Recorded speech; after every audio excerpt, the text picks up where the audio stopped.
Hey gangs, welcome back to another episode of Talking eBay. Yes, today is December 15th, 2023, and yes, the year is almost over, another half a month, and it's pretty much done. So how is everyone doing? Hope you're having a great eBay day. So what's new with you this week? With me, it's been pretty good. Sales have been pretty brisk. Moving right along, no issues whatsoever. I've been pretty happy with the way things are moving. Things are moving along nicely. Had a couple of questions that people did ask me on my YouTube channel on Talking eBay on YouTube. A couple different questions just want to go over with you when you're shooting video or taking photos with your phone. What's the best way to hold your phone, horizontal or vertical, when it comes to video? Well, that's a really good question because a lot of times you can do, people think, everyone's in a vertical world because of TikTok and all these different things and shorts and, everyone's on their mobile phone. So you would necessarily think that vertical is the right way. Or is it horizontal? Are people looking on their computers? Are they searching at home? What's happening? What's the best way to shoot video? If you're going to make a video for eBay, what's the best way of doing it? Well, my suggestion is horizontal. The reason why is because the format is really set up, and you can do either way. It doesn't matter, honestly. I've done both ways. I think with the horizontal, you get more screen. The way eBay is set up on desktop, even on the phone, it doesn't take advantage of the vertical format. It's really designed for horizontal, like a TV. So that's how it's set up that way. So I would definitely recommend anything you shoot could be horizontal. You can do vertical, but if you do vertical, it looks a little compressed. It looks small. So I definitely do the horizontal. You get the maximum amount of screen space. And that's really important when you're describing something. So how long should your video be and what should you say? So those are really two good questions. So when I make a video, okay, for me personally, I try to keep them under 2 minutes long, maybe 3. It depends on the product. Naturally, if you're just talking about a product and you're going over the features and benefits and how it works, if the video is 5 minutes long, it doesn't matter if it's engaging. You're not selling, you're just displaying or showing or teaching, right? So people are interested. So when they're watching your video, they're engaged, they're watching it. I've had videos 30 seconds. I've had videos 8 minutes. It really, really depends on the product. So that's really kind of a question that depends on the product. So let's say, for instance, I'm showing a computer. There isn't too much. You can boot it up. You can show the screen, show it working, show the battery. Always show all like when you take photos of your products, do the same thing with your video. Show all the scenes, show the back, show the front, show the serial number. People want to see these things because when they're buying your product, they want to feel convinced. It's really designed to do that. It helps. It's a certain word they use in retail. Okay, so when you're out shopping, like the A company, we won't say their name, but the A company that everybody buys from, right? It's called reduce resistance. So reduced resistance means when you take away all the resistance, I can buy it, free shipping. I can return it, free shipping. I see the video. I know what it is. There's no commitment. There's just no way I can lose any money. When you take away all that friction, you get a better conversion rate. So it's all about conversion. So you're going to use that video to help you convert people from a browser to a buyer. And that's why video is so important. So take your time, make a video, put your camera or a video camera, whatever you're using. I recommend using a phone. It's super easy. Put it on a tripod and just let it go and talk about the product naturally, slowly. Get a wireless microphone if your audio's not good. They're not expensive. You can get one for $20. It doesn't matter. And make a good video. Describe the product because people want to see what it is. That's really the secret. Honestly, take away the friction. Think about that. Okay, so you don't offer free shipping, and I don't on most of my products. So you don't have to. I think with shipping, especially for used items or something that's really highly sought after, people don't care as much as a pair of socks. So, okay, you can charge shipping. I give myself all my listings a very good return policy, 60 days, no questions asked. You can return it. And if it's something that's nothing wrong with it, they will pay the shipping. if there's something's wrong with the item, or they'll come up to say it's not as described to get around that. And you can kind of deal with that on case to case basis. If you listen to my last podcast, you'll hear a couple episodes, one or two back that had a couple of returns, and you just deal with it. That's just the way it is. So you take your time and you describe the item. The idea is to take away the resistance. Now, I take these videos, I also post them on Facebook. So I had a customer the other day, not a customer, client, customer, whatever, and they said to me, I loved your presentation and you gave me so much information on the video. I just had a couple of questions. So what did I do with that video? I basically took away a lot of their concerns. They were concerned if it worked. They were concerned if it turned on. If they were concerned, does it really do what it's supposed to do? If you show them all these things in the video, it takes away all that friction, all that resistance, right? Because resistance will stop people from buying. Price, things like that stop people from buying. But if they're looking and you make a good video, it really makes a huge difference. So take your time, make the video, use your phone, and definitely take your time, because people want to see the inside, the outside. Turn it on, shut it off. If there's lights, turn the lights on, turn the lights off. It makes a difference. People want to see it, especially expensive things. I mean, I want to see it. I know you want to see it, right? I mean, this is why it's so important for video. It's really probably one of the biggest things out there that you should take advantage of when you're making a listing on eBay. If it's video worthy, definitely do it. If it's an animation, if it's a toy, something for holidays, something for Halloween. Right? Halloween's huge, right? All those crazy sounds and everything. You've got to make a video, right? I mean, people love that stuff. The conversion rate is definitely like 3 times. I don't really know if there's any data on eBay at all regarding conversion rate as far as with video, without video. That'd be interesting to find out. I'll look into that. So stay tuned. Follow me on this podcast. And if you have any questions at all, definitely check out my YouTube channel called Talking eBay, and we do all types of tutorials. These podcasts get pushed there as well, so you can listen there. You can listen on all the major outlets for my podcast. Everything is everywhere, so just Google Talking eBay podcast, and I'll pop up everywhere. So if you have a question and any other question, you can just email me at talkingebay23@gmail.com. Again, that's talkingebay23@gmail.com. And you can answer your questions. If you have anything at all, go to my Talking eBay YouTube channel. There's a link there for email. So if you have any questions or any comments, and don't forget to subscribe to that channel. It's a really helpful channel. So I'm doing a few more videos up there as well, and give you a little tutorials, and also give you my year-end synopsis of the whole year. How did you do this year? How did you feel? Are you getting ready for your taxes? Are you getting ready to close out your year? We're doing that right now. Actually, we're buying a few more products. I picked up a it's a backup DAS system, DAS. That's for direct access something systems, I guess. So basically, I hook it up directly to my computer, and it backs up all my files. So when I create files for YouTube, I create files for my podcast, and create my files for eBay. Everything goes on there and gets backed up. So that's a cool thing. I just purchased that online. And just this time of the year to just, really just figure out what you need for computers and phones. And this is the best time of year because you need those write-offs. Makes a really big difference. So this week was a good week. Like I said, everything was going well. I did a bunch of listings. I found some tools that I had hanging around from years ago. I used to work on cars all the time, and I don't work on these cars anymore because they're older cars. And so I took all these tools and I put them on eBay, and they were good money. I mean, each one of them was $20, $25 sitting in my basement for the last 20 years, just getting dirty and rusty. I said, hey, turn this trash into, cash, right? So I listed like $150 worth of tools that were just going to sit there. Now, if I put them in a yard sale, I would have got like $1 a piece, right? Because nobody wants to pay you anything at a yard sale. I'll give you $1, right? So I put them on eBay, 15, 20, 25 bucks a piece.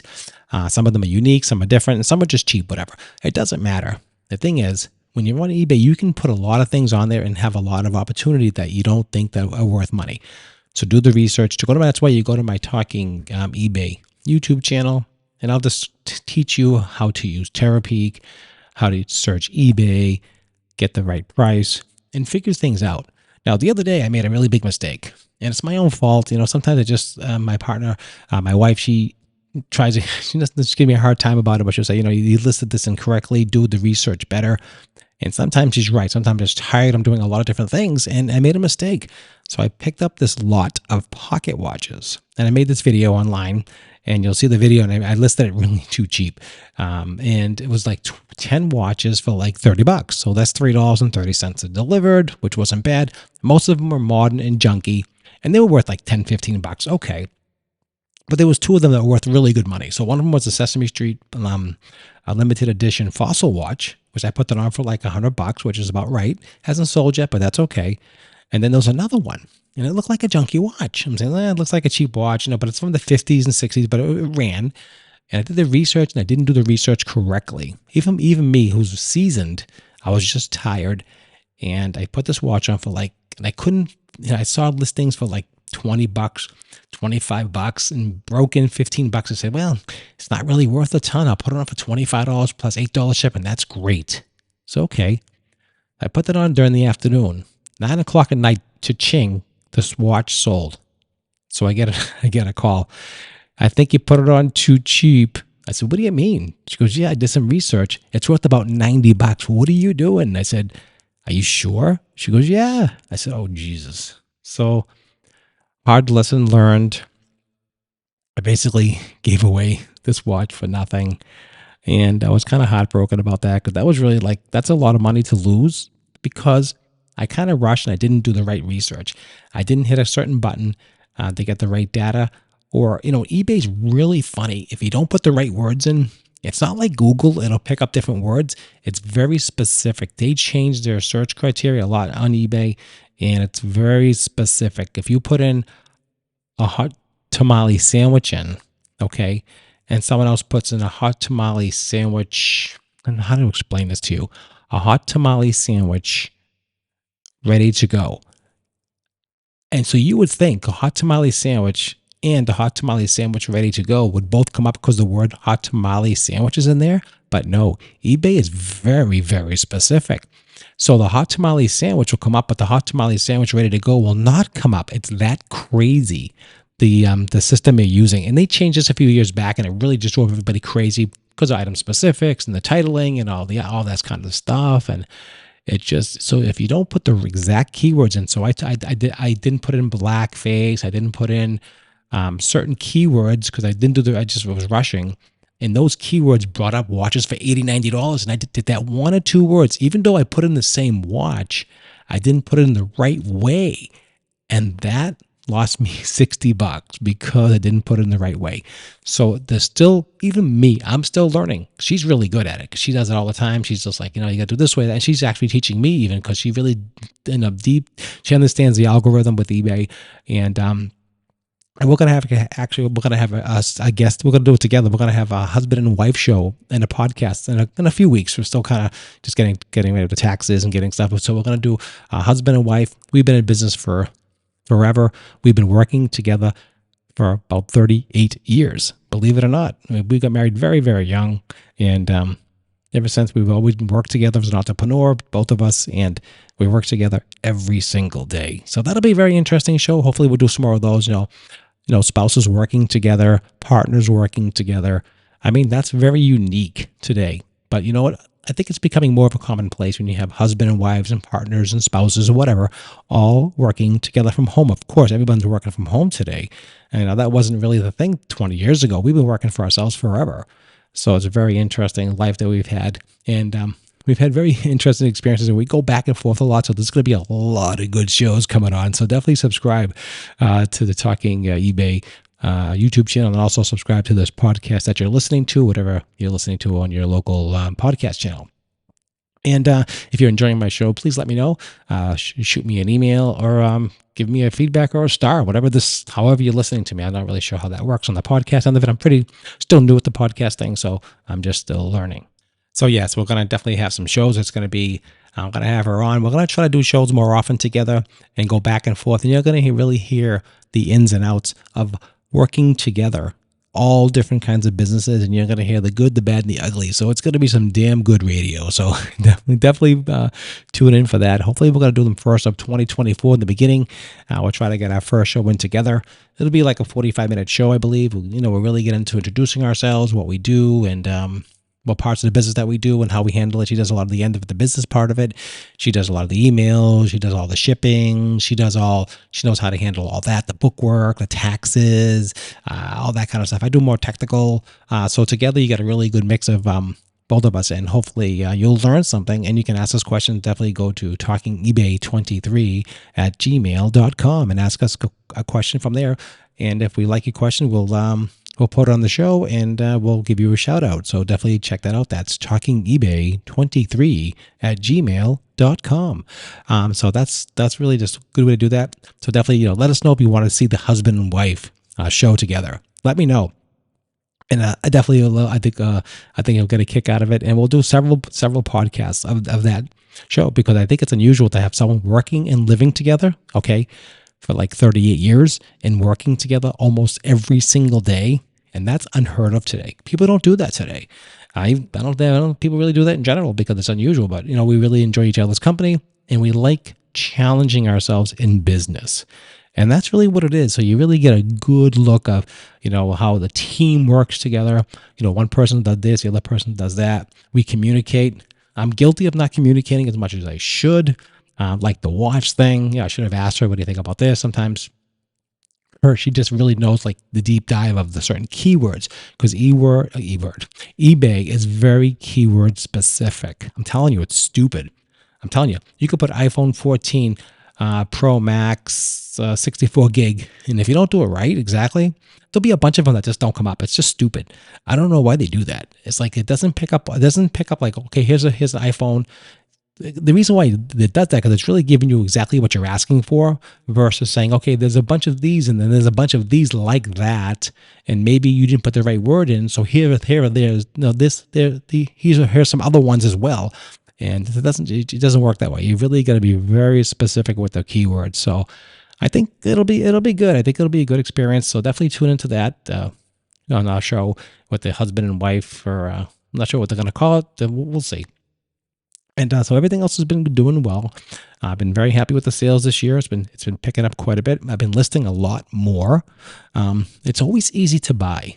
Now, how many of you out there go out there and buy and buy and buy and don't list a lot? It's a very common thing. You're not alone. There's a lot of people out there who buy a ton of stuff and don't list it. And I'll tell you why that happens, because you get the thrill. There's an excitement. When you find something, you're so excited. You just keep, let me get some more stuff. Let me get some more stuff.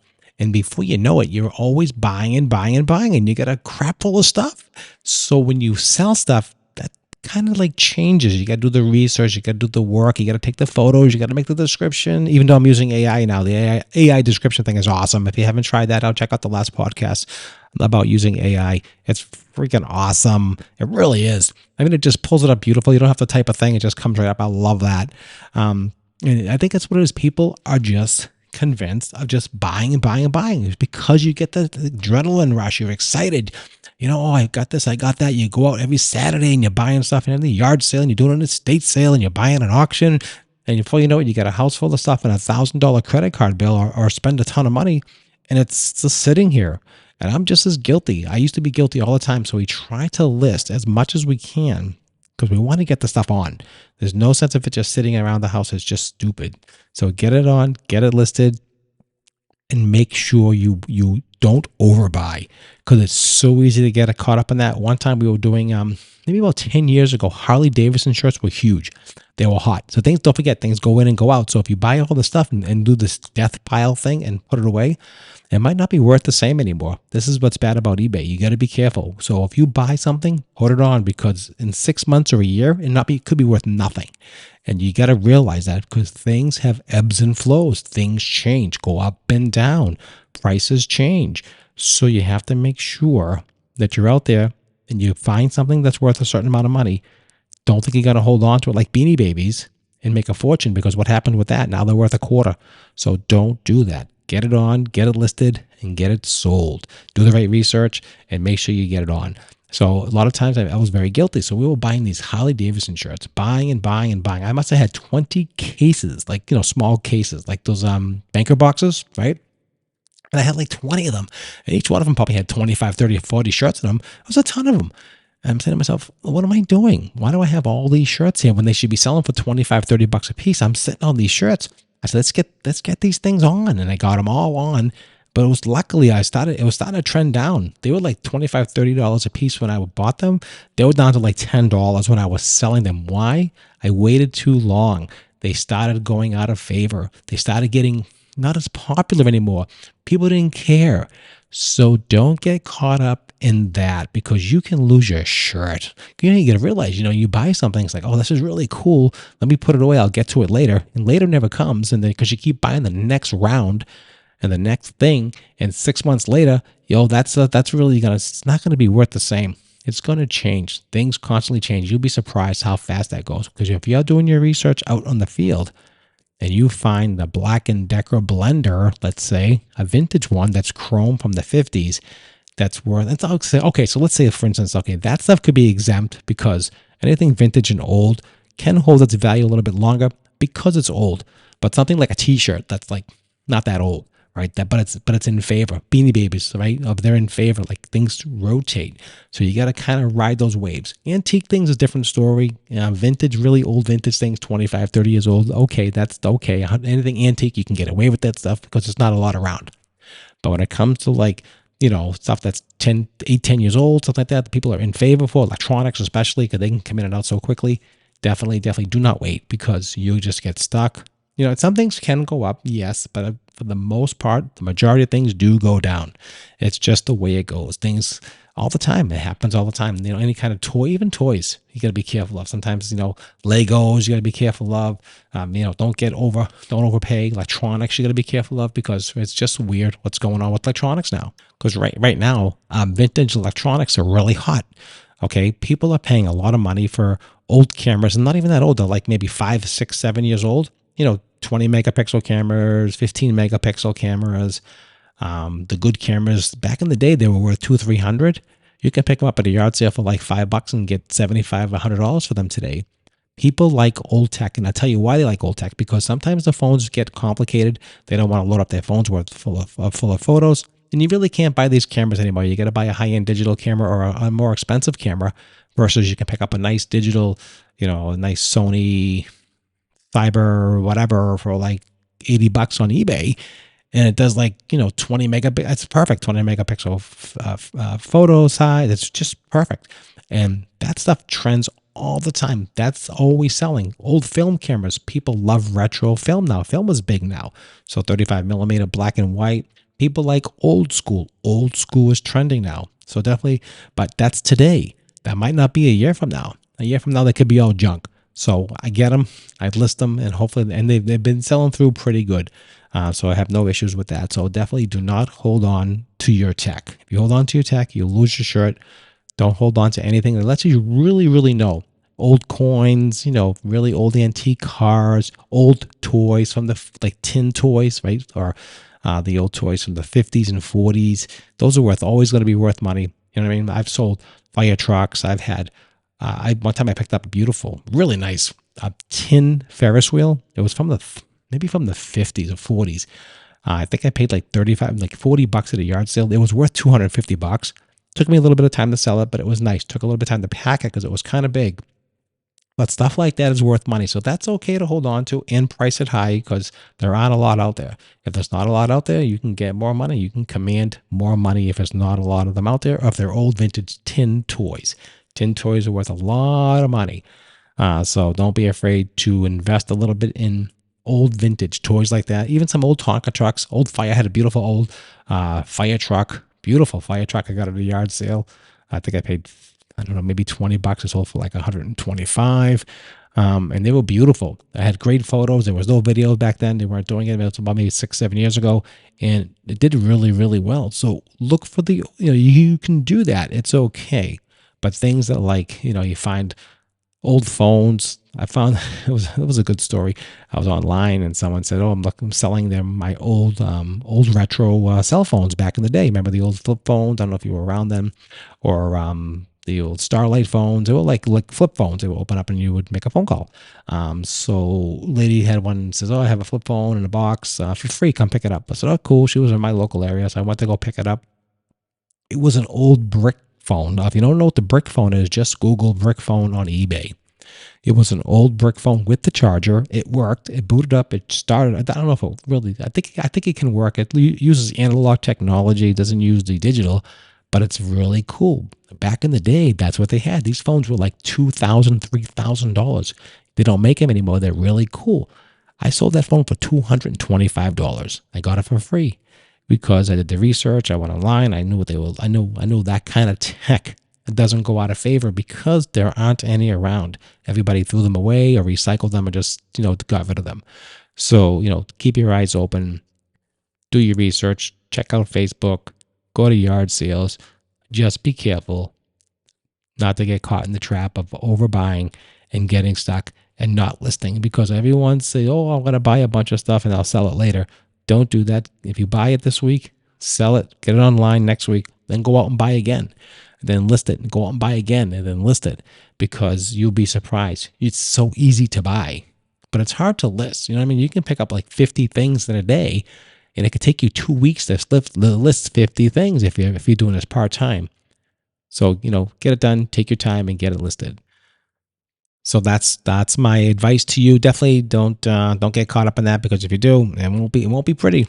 It will not be pretty. So when you buy things, just be careful. So what else do I have to share with you this week? Let me think. The holidays are coming. The end of the year is coming, and let me do maybe one more show for the end of the year, and then next year we'll be doing the couple show, my wife and myself.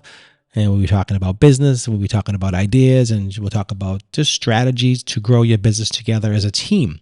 You could be a husband and wife, doesn't matter if you're partners, doesn't matter who you are. It's about teamwork. When you work for yourself, and it's good to have team. It's good to have someone help you, because you can't do everything by yourself. As you grow your business, you're going to need help. You're going to need people to help you. You're going to need someone to help take the photos, someone to answer emails. As you grow your business, you can't do it all. You don't want to fail. You don't want to get burnt out. You can't take everything on yourself. So if you have someone to help you, you have your child, teach them.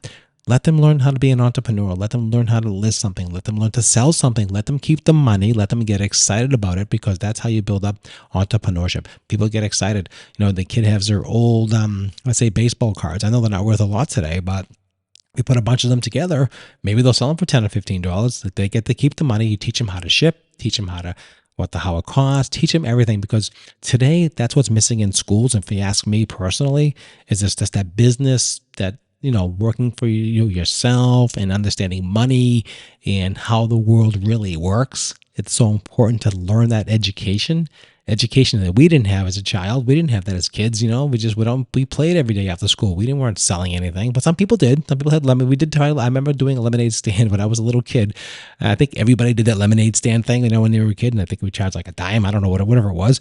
And it was kind of cool. That was fun. But, as they get older, teach them the value of a dollar. Teach them, you don't want this toy anymore. You don't want this Star Wars toy, let's say. Okay, let's do the research. It's worth about $100 today. Let's say you have an old Star Wars toy. That's another thing that Star Wars is vintage, and that stuff still does really well. So that's another one of those toys that holds its value. So you just kind of know when to hold them and when to show them, right? Like the Kenny Rogers song. So definitely look into that, and then just do the research, and you can see you can get an idea on trending. But definitely, if you have clothes, and believe it or not, actually some clothes. I know these people from Las Vegas. And they have a show on YouTube as well. And they sell a lot of vintage clothes for a lot of money. I mean, ridiculous money. So you have to know what kind of clothes you're looking for. Vintage, Y2K, all that kind of stuff. There's all kinds of cool vintage things out there. So definitely keep your eyes open and do the research, and don't overbuy, and make sure you get it listed, because you don't want a death pile, because a death pile will be the death of you. And you don't want that, because you don't want any trouble with stuff hanging around the house all day and just constantly going out and going broke. So don't do that. So take your time, list everything, and get it on, because what you don't list today, you'll have tomorrow. Remember that. What you don't list today, you'll have tomorrow, and you're going to have it sitting in boxes, in bins. I know people who have garages full of stuff. They end up at storage warehouses full of stuff, and before you know it, you're getting rid of it because it's too big to manage. So that's why it's so important to have help. And the next podcast, we'll talk about working with help, working with people, and should you get a VA, a virtual assistant? Should you hire somebody? Maybe you're there, maybe you're not there. maybe you are. You never know.